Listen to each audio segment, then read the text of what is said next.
ঝাঁটা হাতে বিক্ষোভ। অধীর চৌধুরীর কনভয়ের সামনে গো ব্যাক স্লোগান ইসলামপুরে। মুর্শিদাবাদের ইসলামপুরে অধীর চৌধুরীর সফর ঘিরে চাঞ্চল্য।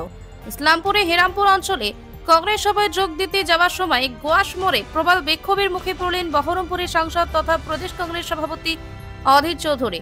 স্থানীয় বেশ কয়েকজন মহিলা হঠাৎই ঝাঁটা হাতে এসে অধীর চৌধুরীর গাড়ির সামনে দাঁড়িয়ে পড়েন। গো ব্যাক অধীর, বিজেপির দালাল অধীর চৌধুরী, এমন স্লোগানে মুখরিত হয়ে ওঠে এলাকা। তাদের অভিযোগ, অধীরবাবু মমতা বিরোধিতার নামে বিজেপিকে সুবিধা করে দিচ্ছেন। বিক্ষোভের জেরে কনভয় কিছুক্ষণ দাঁড়িয়ে পড়ে। পরিস্থিতি সামাল দিতে এগিয়ে আসেন স্থানীয় কংগ্রেস কর্মীরা। পরে কড়া নিরাপত্তায় অধীর চৌধুরী সভাস্থলে পৌঁছান। এই ঘটনায় কংগ্রেস নেতৃত্ব অভিযোগের তীর তোলেন তৃণমূলের দিকে।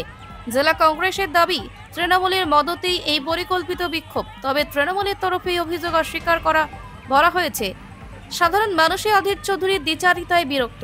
রাজনৈতিক মহলে প্রশ্ন উঠছে, মুর্শিদাবাদের মাটি, যেখান থেকে অধীর চৌধুরী টানা বারবার সংসদ হয়েছেন, সেখানে এমন বিক্ষোভ কি কংগ্রেসের ভবিষ্যতের ইঙ্গিত?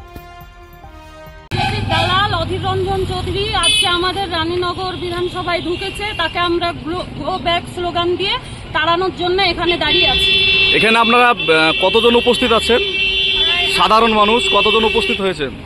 আমরা 700-800 জন মহিলা এখানে একত্রিত হয়েছিলাম। বৃষ্টির কারণে তারা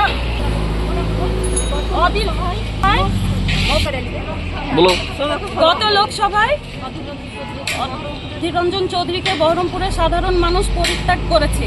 তারপরও ওনার লজ্জা নেই, বারবার আমাদের এখানে চলে আসেন। উনি সাম্প্রদায়িক দাঙ্গা সৃষ্টি করার জন্য উনি বারবার আমাদের এখানে আসেন।